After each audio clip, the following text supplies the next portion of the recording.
Hi you guys, this is Elsa and welcome to Achromatopsia and the saga that is my life. First of all, I wanted to tell you guys I'm sorry I haven't made a video in a while. As most of you know, life gets hectic and my life is pretty busy.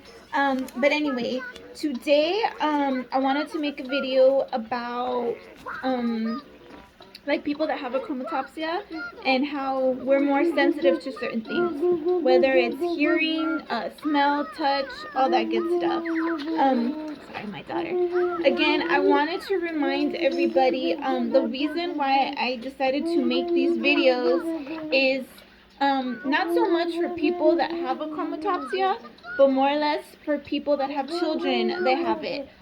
So that they have, like, I guess a little bit more of an understanding of what it's like from someone who actually has it. Because I know most of you have little children that they can't really express to you, what they can and can't see or what, they're going through.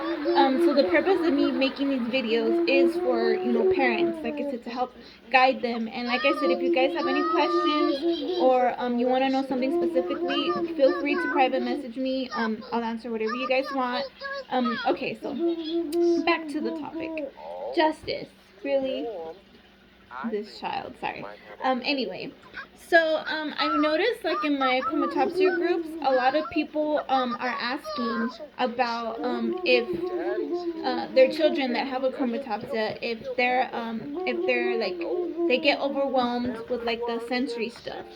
And I honestly think, just like regular people, everybody's a little different. And for people like us, I think we're not all the same. You can't fall into the same category. Like, some of us, I feel like, have better hearing than others. Some of us have better smell or better touch to things. It's just, I think it depends on the person. But I do agree that I think all of us do have a stronger sense of those senses than regular people do, because we don't have good vision. We can, like I said, hear better, smell better, feel better than, the average person. Um, when I was little, I remember not just with touching that I had to explore something, I had to smell it. And to a point, to this day, I still sort of do that. But I remember being little and being like in school and always having to smell everything. When I'd get a new toy or an object, I had to explore it, like touch it, feel it, but then I had to smell it. I don't really know why I would do that. That's just the way, I worked. But my favorite thing to smell was books. I love the smell of books. Um, to this day, I love the smell of laundry detergent. What else? Sorry, I should have prepared better for this video. My point is, I love the smell of certain things. Also, my hearing is very, very, very strong. But it's hard to explain because let's say I'm standing next to somebody and they're on the cell phone. I can hear what the person on the cell phone is saying. Or like, I'm in one room and there's a TV going on in the other room, or someone's having a conversation in the other room. I can hear that. But the problem is I can hear everything. So I would imagine for younger kids, it's a lot, because you can hear this person's conversation over there. You can hear the TV on over there. You can hear somebody else over there. You can hear a machine or something that's making sounds, and all at once you hear all of that very loud. So it does get overwhelming. Sometimes you can't concentrate on a certain noise because all the noise is overwhelming you. So like I said, if there's one person in the kitchen using the blender, and then there's another person talking, and then there's the TV on, I can't like zoom in on one specific sound because all the sounds, it's like too much. It's like a sensory overload. So one thing I've noticed is a lot of parents are talking about that their kids are getting overwhelmed, and that could be one of the things, is the sounds that are everywhere. We hear them so much stronger than you do. One of my one of my biggest pet peeves is people that chew with their mouth open. Not just because I'm watching you do it, but because I can hear you chewing your food. And my husband, for the life of him, he cannot not chew with his mouth open. It drives me insane. But I can hear like the chewing, like if it's right here, and he'll be sitting across the table from me, but to me I can like hear it right here, and it's, I try not to focus on it, but because it like I said, it's a pet peeve of mine, it's almost like I fixate on it and it drives me insane. What else? There's just a lot of noises that bug me, and it's not that I'm being like sensitive, it's just that I can hear it so much stronger than the average person. Also with smells, I'm able to smell, which is not fun, by the way, certain odors from people that walk by me or I walk by them, and it's not fun. When I used to go to the gym, or I'm at the grocery store and I'm walking by a person, if let's say for instance they don't have deodorant or something, I could smell it, and it's pretty gross. What else? Oh, one of the things I wanted to bring up, especially about the hearing, because I think honestly that's one of my biggest strengths, I feel like, is my hearing. And I know most of us, like I said, this isn't a general category. I think all of us are a little different, but I really do rely a lot on my hearing.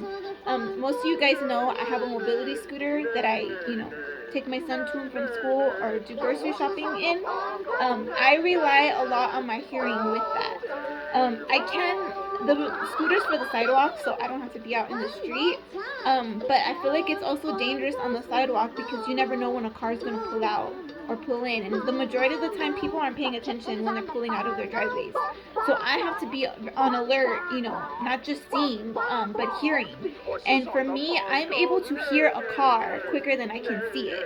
So I can hear the motor, I can hear the tires, I can hear all of that, and I really depend on that when it comes to my driving on the scooter. Also, I think I told you guys in one of my last videos that I'm getting a new scooter. It looks like a little car, but it's a mobility scooter, and again, it's for the sidewalk. And I'm really excited about it because it's enclosed, so it's like weatherproof, and that's something that I'm struggling with right now is the bad weather.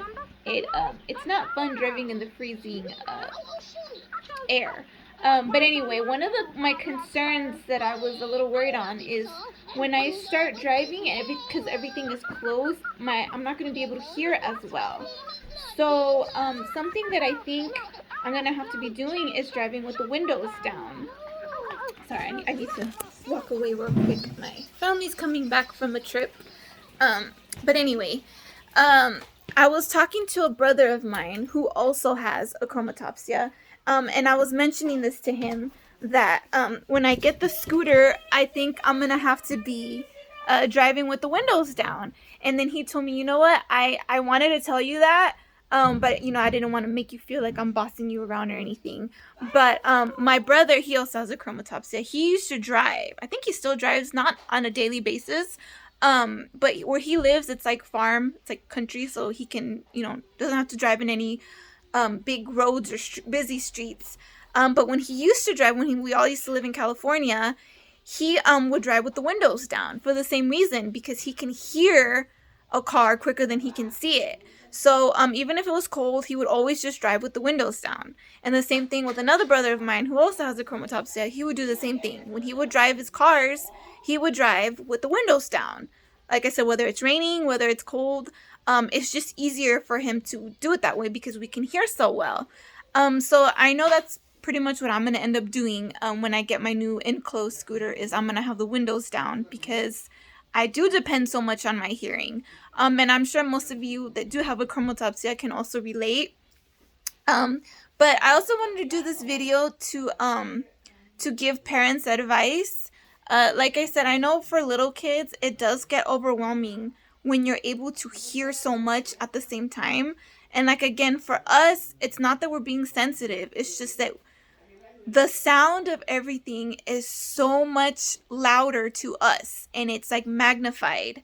If someone's sneezing, if someone's coughing, if someone's slamming a door, if there's a lot of people talking, especially for crowded places. I feel like when I was younger too, I used to get overwhelmed because there's just like so much noise going on. And for people like us, either you just get overwhelmed because it's so much sound, or you can actually get a headache from it. I know, like with me, with the light sensitivity, I would always get headaches because just being out for a long period of time, it just gets it's draining to always be squinting, like it really is. Or reading when you're in school, when you have to read books for a long period of time, even if they're in large print, the fact that you're focusing your eyes so much, it starts giving you neck pain, back pain, and like I said, headaches. I've experienced migraines as a young child, and I think that's something that other regular kids don't have to deal with, but for people like us, it's just a given. But anyway, I'm not sure if I'm forgetting anything. Um, my sensitivity to touch, it's not I think as great as my hearing or my smelling. But I do rely on that too. But the majority of the time, it's more my hearing that I rely on, and it's kind of nice in a way, because you get to hear things that regular people don't get to hear. But like I said, at the end of the day, it does get a little overwhelming. So for kids that, you know what I mean, that are upset when you go out in public places, give them a break. You know what I mean? It's just it's a lot to process and to deal with, and it's hard because they can't communicate with you to let you know, hey, this is too much for me. I'm done, or I need a break. They can't, let you know that. So I think it's important for parents to be aware of that and not, judge them too harshly, or be upset because your child gets overwhelmed easily. That's just how it is. As they get older, I feel like they'll be able to process it and handle it better, because we all, like I said, have our own ways of dealing with things. It's just, like I said, everyone's a little different. But yeah, so I hope, I don't want to make the videos too long, but I hope you guys get a little bit of a more understanding about our vision, and the things that it comes with. Again, I don't think our vision is a bad thing. It's different. I love myself. I love everything about me, and I don't see my eye condition as a something to hold me back in life. I feel like it makes things definitely a little bit more challenging, but I also feel like it makes people like us more creative and almost in a way stronger, because we have to figure things out. It's a little harder for us, but it doesn't mean it's impossible. So again, I hope you guys enjoyed the video. If you have any questions, feel free to message me and ask me. And yeah, all right, bye you guys. Take care.